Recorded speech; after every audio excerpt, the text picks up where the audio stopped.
Kia ora, ko Sharon Holt aho. I'm Sharon Holt and I'm here with a pronunciation tip for the month we're coming up to soon, February. So in Te Reo Māori there are two names for each month. The transliteration, which is this top one, which you can hear sounds like the word February, and then the Māori name for the month. So we've got Pepuere. Pepuere sounds like February, that's a transliteration, and Hui Tanguru.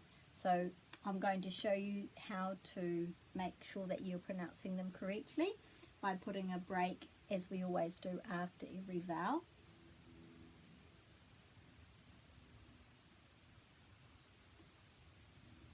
Pe, with the macron there, Pepuere. Pepuere.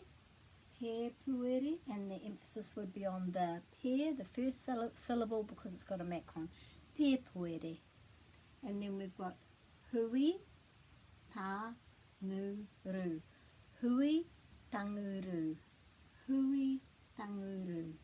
Hui tanguru.